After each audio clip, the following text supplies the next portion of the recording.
तो अब हम लोग समझेंगे क्या होता है ऑपरेटर। ऑपरेटर आप पहले से भी जान ही रहे होंगे। ऑपरेटर एक फंक्शन है जो किसी एक्सप्रेशन में लगकर उसका वैल्यू को या उसके फॉर्मेशन को चेंज करता है। जैसे कि हम यहाँ समझते हैं, मान के चलिए कोई नंबर है 4, कोई एक और नंबर है 3, ये एक ऑपरेटर लगता है प्लस, इसको बोलते हैं एडिशन ऑपरेटर।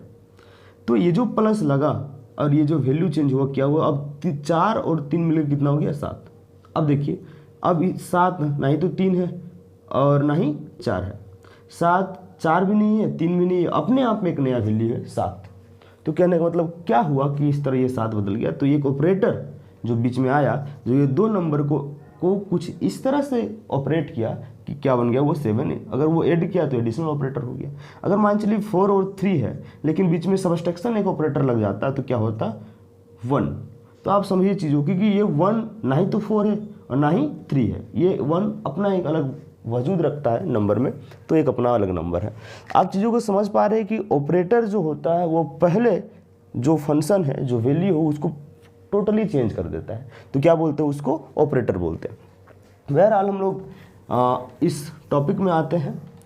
कोई नया चीज़ ऑपरेटर है नहीं, जो वहाँ बताएं वही चीज़ यहाँ लिखे हुए। हाँ, भले क्वांटम मैकेनिक्स में थोड़ा सा ऑपरेटर का जो यूज हो बहुत ज़्यादा बढ़ जाता है और वो थोड़ा स्पेशल ढंग से यूज होता है, उसके बारे में हम लोग चर्चा करेंगे।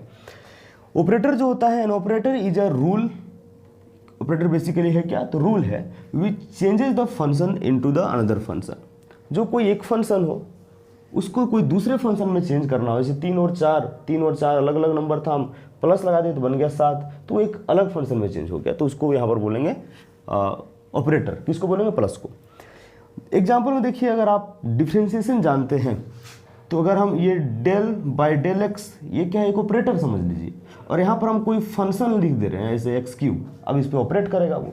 तो आप जानते हैं डिफ्रेंशिएशन में जो पावर वो बाहर आता है और पावर घट करके जो बचता है वो होता है, मतलब x का power 3 - 1 that is equal to 3x², ये आएगा। समझ रहे बातों को। बिल्कुल इसी तरह से क्वांटम मैकेनिक्स में भी है, लेकिन वहाँ पर एक छोटा सा कैप लगता है। मान के चलिए कि इसी ऑपरेटर को हमको लिखना है, इसी ऑपरेटर को हम मान लिए ए और इसका लगा दिए कैप और बोल दिए ए कैप जो है वो क्या है, डेल बाई डेल एक्स। अब जहां भी हम ए कैप यूज करेंगे उसका मतलब अपने आप क्या हो जाएगा, डेल बाई डेल एक्स। बस यही चीज़ क्या होता है, यूज होता है क्वांटम में। बहरहाल यहाँ जो लिखे हैं हम, सिमिलरली जैसे del by del x operator है, उसी प्रकार adding, subtracting, multiplying, integrating, differentiation ETC considered as an operator. सबको क्या बोल रहे होते हैं, ऑपरेटर बोल रहे होते हैं। An operator is generally represented by the A cap in quantum mechanics. यहाँ पर हम क्वांटम मैकेनिक्स लिखना भूल गए, लेकिन आपको बता दूं कि ये क्वांटम मैकेनिक्स का ही पार्ट है। तो एग्जाम में जब आएगा तो किस तरह लिखेंगे, व्हाट इज द ऑपरेटर, तो आप ये पूरा चीज़ को लिख दीजिए, आपको जो मार्क्स मिलना है वो मिल जाएगा। An operator is generally represented by the cap. कोई भी लेटर है उसके ऊपर क्या लग गया, कैप ऑन अ लेटर, मतलब कोई भी लेटर है। मान लो चलिए अभी हम कैसे लिखे थे, ए, उसके ऊपर क्या लगा दिए, कैप। जिस तरह हम लोग आई में अगर यूनिट वेक्टर बताना हो तो ऐसे लिखते हैं कि नहीं लिखते हैं, लिखते हैं। कोई जे में लगाना हो तो ऐसे लिखते हैं कि नहीं, के लिखते हैं तो ऐसे लिखते हैं कि नहीं। तो यही कैप जो यहाँ यूज हो रहा है, कोई कैपिटल लेटर हमेशा याद रखें कैपिटल में लगेगा, स्मॉल में भी लग सकता है, जरूरी नहीं है।